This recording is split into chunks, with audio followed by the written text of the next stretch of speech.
உங்கள தான் மேலும் இந்த ஆன்மீக பயணத்தில மேலும் உங்களுக்கு ஒரு செருகு ஊட்டும். இந்த செருகு ஊட்டுற தன்மைய இந்த சாந்தம் இது எப்படி உடனே வந்துருமா? நான் ஏற்படுத்திக்க முடியுமா? எனக்கு இது வேணும், இந்த தன்மை வேணும், எனக்கு கிடைச்சிடும் அப்படின்னு கேட்டிங்கனாலும், அது உங்களுக்கு உடனே கிடைக்காது. அது நித்திய தன்மைக்குள்ளே போகும்போது தான் ஒரு குறிப்பிட்ட நாட்களுக்கு அப்புறம் தான் இந்த தன்மை நமக்கு கிட்டும் அப்படின்னு மகான்கள் சொல்கிறாங்க. இப்போ பொதுவாக சொல்லுவாங்க, நீங்கள் சொல்கிறது சரிதான், துன்பத்தில் சரி நான் எதுவும் ரியாக்ஷன் கொடுக்காம அமைதியாக இருந்துடுறேன், ஆனால் இன்பத்தில் நான் ஏதாவது ஒரு ரிஃப்ளெக்ட் கொடுக்கணுமே, ஒரு பரவசத்தை பண்ணணுமே. அதை நீங்கள் பொதுவாக பார்க்கலாம், இந்த ஒரு நீண்ட நாட்களாக இல்லாமல் ஒரு குழந்தைத்தன்மை தள்ளி போகிறவங்க, இப்போ அதை அந்த தன்மை அடைஞ்சிட்டோன்னு ரொம்ப பரவசத்தில் துள்ளி குதிப்பாங்க. அதெல்லாம் நம்ம நிறைய இப்போ பார்க்குறோம். அப்படிலாம் இருக்கக்கூடாது. அதுவே நமக்கு எல்லா செயல்களுக்கு பின்னாடியும் ஒரு காரண காரியங்கள் இருக்குது. எல்லாத்தையுமே நீங்கள் ஒரே ஒரு மனநிலையில் தான் நீங்கள் பார்க்கணும் அப்படிங்கிற மாதிரி சொல்கிறாங்க. இதற்கு ஒரு உதாரணமும் சொல்லுவாங்க. ஒருவர் ஏன் ரொம்ப பரவசத்தில் இருக்கும் போது ஒருத்தவர்கிட்ட போய் அந்த கொண்டாடக்கூடாது, ரொம்ப பரவச நிலைக்குள்ளே போகக்கூடாது அப்படின்னு சொல்கிறதுக்கு காரணம் என்னென்னா, இந்த மன ரீதியான சில தாக்கங்களை இது உண்டாக்குது. ஒருவருக்கு நார்மலாக ஒரு தொழில் செய்துகிட்ருக்கிற, நித்திய வருமானம் வாங்கிட்டு இருக்கவருக்கு அவருக்கு ஒரு பெரிய பரிசு தொகை வருது அப்படின்னு அவர்கிட்ட போய் உடனே சொன்னோம்னா அந்த அதிர்ச்சியை அவரால் தாங்கிக்க முடியாதான். இன்பத்தையே பெருசாக சொன்னாலும் தாங்கிக்க முடியாது, அதிர்ச்சியை நீங்கள் அப்படி சொன்னாலும் தாங்கிக்க முடியாது. ரெண்டுமே அவருக்கு ஆபத்தை விளைவிக்கும் அப்படின்னு சொல்லுவாங்க. இதுக்கு ஒரு மனத்தத்துவ ரீதியான சில ஒரு கருத்தியலை கூட சொல்லுவாங்க. ஒருவருக்கு ஒரு பெரிய தொகை கிடச்சிருச்சு, ஒரு 1,00,000 கிட்ட கிடச்சிருச்சு. அவர் மனத்தத்துவர்கிட்ட சொல்லி இந்த மாதிரி அவருக்கு பணம் கிடச்சிருச்சு, அது மனத்தத்துவ ரீதியில் அதை சொல்லுங்கள் அப்படின்னு சொல்லி கொண்டு போய் விடுறாங்க. இந்த மருத்துவர் உங்களுக்கு ஒரு 10,000 பணம் கிடைச்சா என்ன பண்ணுவீங்க அப்படின்றாரு. எனக்கு தேவைகளை பூர்த்தி பண்ணுவேன். 20,000 இன்னும் கொஞ்சம் பிரச்சனைகள் சரி பண்ணுவேன். ஒரு 50,000 கடனில் அடைப்பேன். அப்போ இதை மாதிரி கேள்வி கேட்டுக்கிட்டே இருந்தோன்னே கேட்டவர் ரொம்ப சினம் கொண்டு, சரியா உங்களுக்கு 1,00,000 கிடைச்சா உங்கள்கிட்ட கொடுத்துருவேன் அப்படின்னு ஒரு கோபத்தில் சொன்னோன்னே இவருக்கு மருத்துவருக்கே ஷாக் ஆகி அவரே ஷாக் ஆகிட்டாராம். இது மாதிரி ஒரு மகிழ்வை கூட நம்ம ஒரு பெரிய பரவசமாக கொண்டு போகிறது எந்த விதத்துலேயும் அப்படிலாம் இங்கே இல்லை. எல்லாமே இங்கே ஒரு நிலையோடு எடுக்கிறது தான் இந்த ஆன்மீகத்தில் நமக்கான ஒரு முதிர்ச்சியை கொடுக்கும் அப்படிங்கிறத தான் மகான்கள் சொல்கிறாங்க. ஒரு புகழ்பெற்ற தத்துவ அறிஞர் ஜே கிருஷ்ணமூர்த்தி அப்படின்னு சொல்லி நீங்கள் கேள்விப்பட்டிருக்கீங்களா? ஜே கிருஷ்ணமூர்த்தி கேள்விப்பட்டிருக்கீங்க? அவங்க யார்? சைலண்ட் ஆகிட்டீங்க. அவரு ஒரு தத்துவ ஞானிங்க ஐயா, ஜெய கிருஷ்ணமூர்த்தி. அவர் தத்துவ ஞானி தான். ஒரு காலங்களில் ஒரு 20-30 வருடங்களுக்கு முன்னாடி மிகப்பெரிய புரட்சி ஏற்படுத்தின தத்துவ பேராசிரியர். உங்களுக்கு புருஸ்லிலாம் தெரியும்னு நினைக்கிறேன். அவருடைய குரு, புருஸ்லியோட குரு, அந்த பெரிய ஞானி, நம்ம பாரத தேசத்தில் பாவித்த மிகப்பெரிய அவரோட புத்தகங்கள்லாம் ஒரு 30-40 ஆண்டுகளுக்கு முன்னாடி மிகப்பெரிய புரட்சி ஏற்படுத்துச்சு. அவர் சொல்வார், நாம் எப்போதும் நம்மை மற்றவர்களிடம் ஒப்பிட்டு பார்த்து கொண்டே இருக்கிறோம். அதுதான் நமக்கான ஒரு பல குணங்களில் இது ஒரு குணம்னு சொல்கிறார். நம்மிலும் அதிக பணம் படைத்தவர்கள், நம்மிலும் அறிவில் பொலிவு மிக்கவர்கள், அதிகமாக பணக்காரவங்களாக இருந்தால் அது மாதிரி நம்மள்கிட்ட இல்லையே. சரி, அறிவு சார்ந்து நம்மளை விட அறிவு அதிகமாக படிச்சிருந்தா நம்ம படிக்கலையே.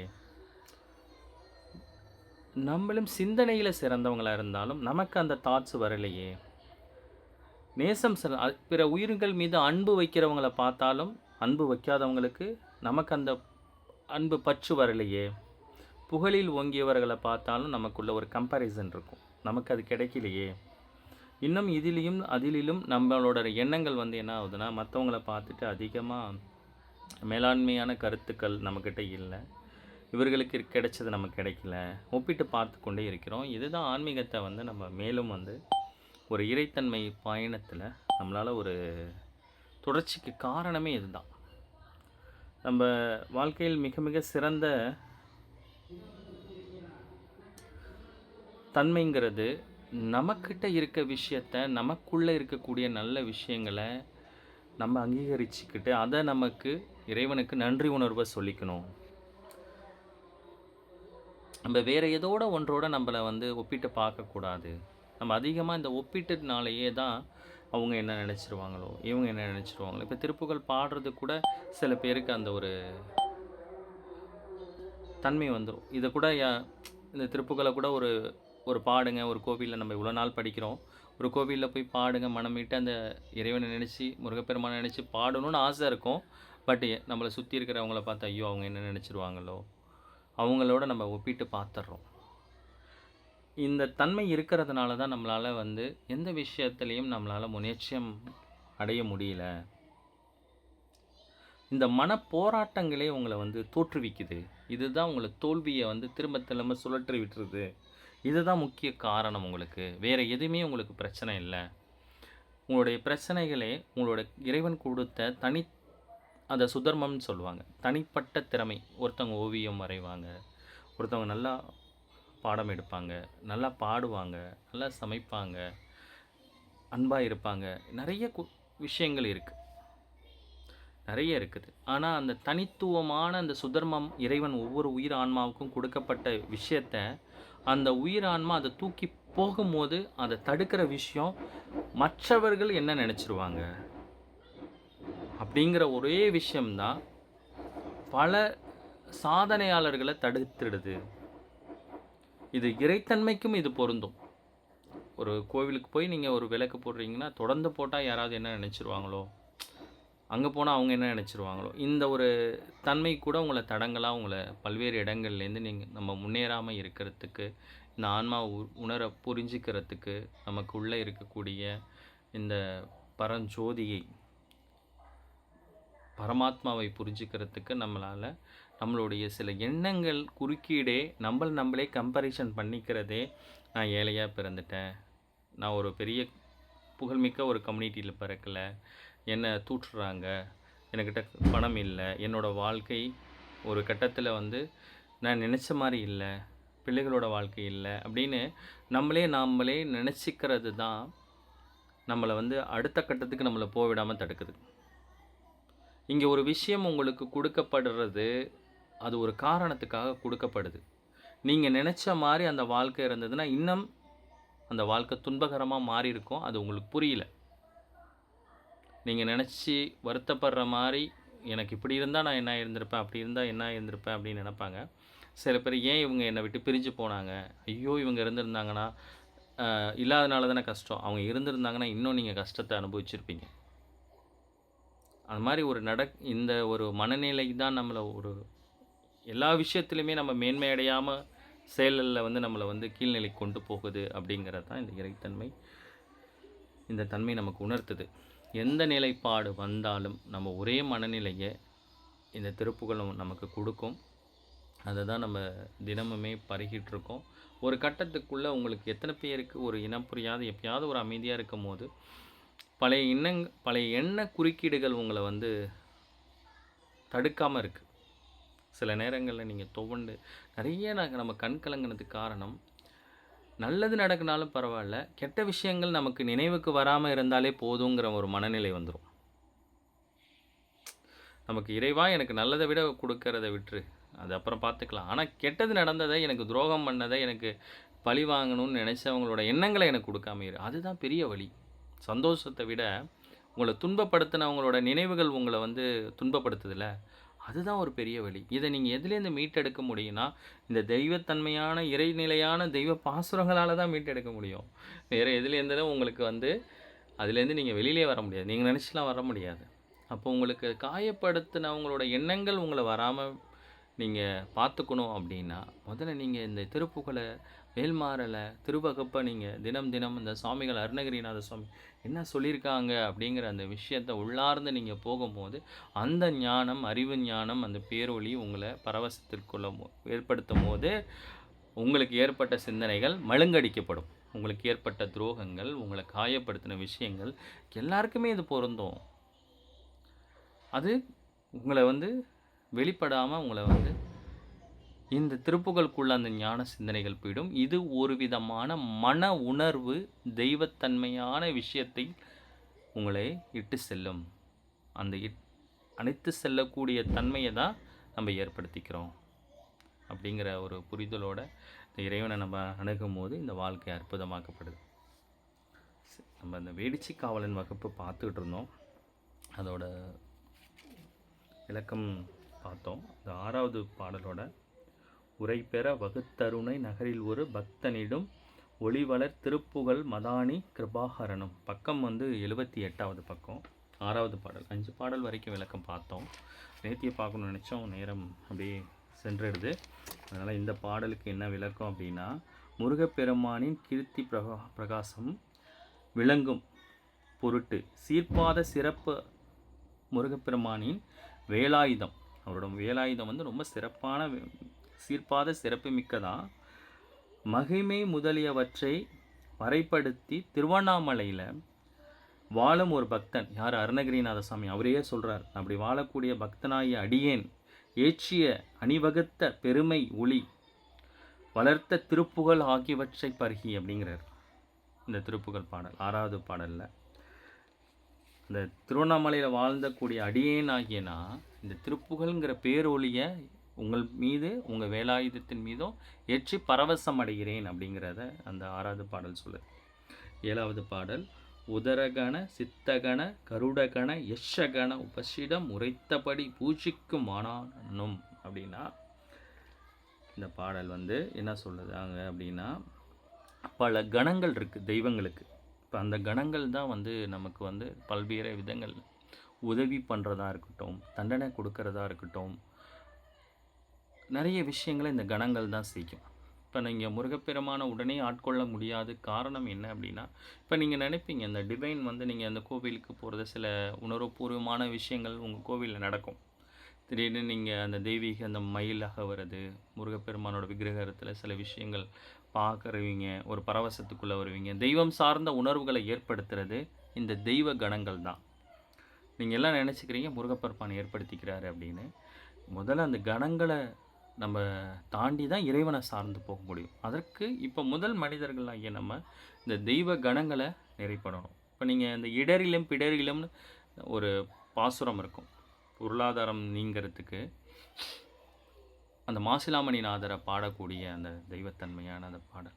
அந்த பாடல் யார் பாடினா தெரியுமா?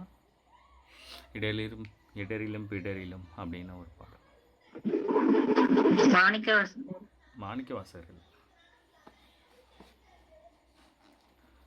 வாசகர் இல்லை, திருஞான சம்பந்தர்.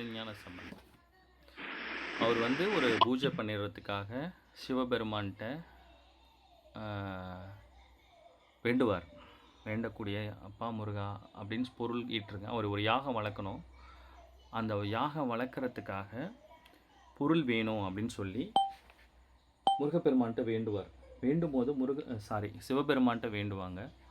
சிவபெருமான் இந்த சிவகணங்களின் மூலயமா திருவாடுதுறை ஆதீனத்தில் இருக்கக்கூடிய அந்த மாசிலாமணி நாதரை நினச்சி தான் அவர் பாடுவார் அந்த பதிகம். அதான் சிவ வழிபாட்டிலே பொருள் வேணும்னு பாடப்பட்ட ஒரே ஒரு வழிபாடு.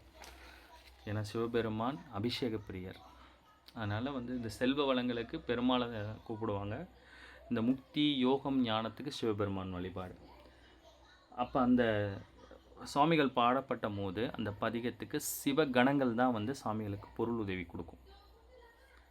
அதனால் அதை தான் இந்த இடத்துலையும் சாமிகள் கொடுக்குறாங்க. நம்ம அருணகிரிநாத சுவாமி இந்த இடத்துலையும் சொல்கிறாங்க, உதரகண சித்தகண கருடகண யஷகண உபனிடமும் உரைத்தபடி புஜிக்கும் வனனம் அப்படின்னா, பல கணங்கள் வந்து இங்கே சேர்ந்து நாககணங்கள், சித்தர்களோட தலைவராக இருக்கக்கூடிய சித்தகணர் கூட்டம், நாககணம், தேவர்கள் கூட்டம், இந்த மாதிரி 18 வகையான கணங்கள் இருக்கான். அந்த கணங்களெல்லாம் பூஜிக்கக்கூடிய குமரனே, முருகப்பெருமானே, வேடிச்சி காவலனே அப்படின்னு இந்த இடத்துல இந்த பாட்டுக்கு சொல்கிறார். இந்த கணங்கள் இந்த கணங்கள் வந்து மூலியமாக தான் உங்களால் இந்த இறைத்தன்மைக்குள்ளே உங்களை இட்டு செல்ல முடியும். அதனால தான் நீங்கள் சில விஷயங்களை இந்த தெய்வத்தன்மைக்குள்ளே போகும்போது ரொம்ப தெளிவாக இருக்கணும். ஏனோ தோணோன்னு வாழக்கூடாது. நம்ம ஒரு திருப்புகழ் பாருன்னா, இதுக்கு சில யோக நெறிக்குன்னு வாழ்க்கை முறைக்குன்னு ஒரு தன்மைகளை ஏற்படுத்திக்கணும். அறநெறியோடு வாழணும். அறத்தோடு நம்ம நடந்துக்கணும். யாரையும் ஏமாற்றக்கூடாது. யார் மனதையும் காயப்படுத்துகிற மாதிரி நடந்துக்கக்கூடாது. இப்படிலாம் நம்ம செஞ்சோம் அப்படின்னா இந்த கணங்களோட தாக்குதலுக்கு ஆட்கொள்ளப்படுவோம். முருகப்பெருமான் நம்மளை வந்து தண்டிக்க மாட்டார். அவர் கருணையே வடிவானவர். ஆனால் இந்த கணங்களோட உதவிகள் நமக்கு கிடைக்காம போயிடும். இப்போ நமக்கெல்லாம் ஏதோ ஒரு விதத்தில் இந்த தெய்வ கணங்கள் உதவி பண்ணிக்கிட்டு இருக்கு. நீங்கள் சில அடியார்களோட வாழ்க்கையில் நீங்கள் எடுத்துக்கிட்டிங்கன்னா, உங்களுக்கு ஆபத்துன்னு ஏற்படும் போது ஏதாவது ஒரு விஷயம் உங்களை தடுக்கும். டக்குன்னு நீங்கள் ஒரு பயணம் மேற்கொண்டிருப்பீங்க, டக்குன்னு போகாமல் தவிர்த்திருப்பீங்க. அங்கே பார்த்தா அது ஒரு விபத்தில் போய் முடிஞ்சிருக்கும். இல்லை நீங்கள் அது ஏதாவது ஒரு விஷயம் உணர்த்துறதுக்கு காரணம் இந்த தெய்வ கணங்கள் தான் உங்களை அது சரியாக வழி நடத்தும். அதை நம்ம புரிஞ்சுக்கணும். அடுத்த பாடல் 8வது பாடல். ஒருவனும் மகிழ்ச்சி தரு குருபரனும் உத்தமனும் உபயமுறும் அக்னநிகர பிரபாகரனும் அப்படின்னு ஒரு பாடல். இதில் என்ன சொல்கிறாங்க, ஒப்பற்ற பிரம்ம பெரும் தன்னிலையில் பிரம்மனுக்கே ஒப்பற்ற பெரும் ஞானமுடைய பிரம்மனுக்கே உபதேசம் செய்த அடியார்கள் உபதேசம் செய்த திருஞான சம்பந்தர் திருவாடுதுறை ஆதீனம். அதான் சொன்னாங்க.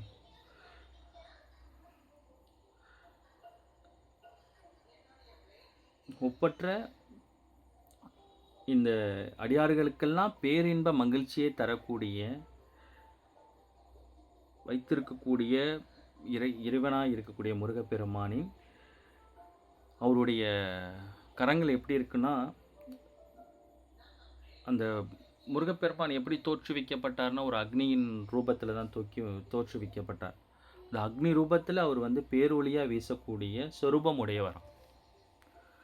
அந்த சொரூபமுடைய முருகப்பெருமானுடைய தன்மையில் அடியாருக்கெல்லாம் பாவிக்கக்கூடிய வேடிச்சி காவலனே அப்படின்னு இந்த பாடலில் சொல்கிறாங்க. அது 9வது பாடல். அதுமதுர சித்திரகவி நிருபனும் அகத்தியனும் அடியே தொழும் தமிழ் திரவிய நோத கலாதரனும் அப்படின்னா, இந்த பாடலில் வந்து மிகவும் இனிமை மிக்க எழுத்துக்கூற்றை இந்த தமிழ் மொழியை அகத்திய பெருமானுக்கு, தமிழ் மொழியின் குருவாக இருக்கக்கூடிய அகத்திய பெருமானுக்கு தமிழ் மொழியை கற்றறிவித்த முருகப்பெருமான் அப்படின்றத சொல்கிறார். அந்த தமிழ் உபதேசம் கொடுத்தாராம் அகத்திய மாமுனிக்கு. இந்த தமிழ் மொழியை அவர் மூலியமாக தான் தமிழ் மொழி வந்து அகத்திய மகரிஷி தான் இந்த தமிழ் மொழியின் மூலியமாக தான் தமிழ் வந்து அவர் மூலியமாக தான் இந்த உலகம் முழுக்க பரவனதாக இந்த பாடலில் சொல்கிறாங்க. அது 10வது பாடல். அவரை பொறி எல்பயிறு துவரை அவள் சர்க்கரையோடு அமுது செய்யும் கற்பகபதி ஞானை சகோதரனே அப்படின்ற இந்த பாடல் வந்து இப்படி வந்து சர்க்கரை அவல் பொறி முதலிய உணவுகளை உட்கொள்ளும் விநாயக பெருமானின் சகோதரனே வேடிச்சி காவலனே அப்படிங்கிற வரிகளை இதை குறிப்பிடுறாங்க. 11வது பாடல். அவுணர் படை கெட்டமுது மகரசல வட்டமுடன் அபயமிட விற்படை குடாய ஆனவனும் அப்படிங்கிற 16 பாடல். அரக்கர்கள் அனைவரையும் அழித்து பசுமை நிறைந்த மீன்கள், அவங்களாம் வந்து அரக்கர்கள் அனைத்தையுமே அழிச்சிட்டாரு, அவங்களையெல்லாம் ஆட்கொண்டுட்டார். அசுரர்கள் அனைத்தையுமே முருகப்பெருமான் அடக்கி தனக்குள்ள ஒரு சேனாதிபதியாக அமைச்சிக்கிட்டாங்க. அப்படி இருக்கிற சமயத்தை பார்த்து பசுமை மிக்க நீரில் உள்ள மீன்களை எல்லாம் பூரிக்குதான். இப்படி அவர் அந்த காட்சியை பார்த்து அப்படிங்கிற மாதிரி அதை சொல்கிறாங்க. முருகப்பெருமான் வந்து வில்லேந்தி போகும் அந்த நிகழ்வை பார்த்து அப்படின்னு இந்த பாடலில் சொல்கிறாங்க. இந்த அடுத்த வரி வந்து ரொம்ப முக்கியம். 12வது பாடல். அருணையில் இடக்கலையில் உரகிரியில் புவியில் அழகிய செருத்தணியில் வாழ்க கடாடவியில். இந்த வரிகளுக்கு வந்து உரகிரி அப்படிங்கிறது எந்த ஊர்? இப்போ அருணைனா ஒரு குறிப்பிட்ட ஸ்தலங்களை அவங்க சொல்கிறாங்க. அருணைனா எந்த ஸ்தலம்? திருவண்ணாமலை. திருவண்ணாமலை. இடைகளி? இடைக்கழி. திருவிடைக்கழி. திருவிடைக்கழி. திருவிடைக்கழி சொல்ற. உரகிரி? திருத்தணி. திருத்தணி.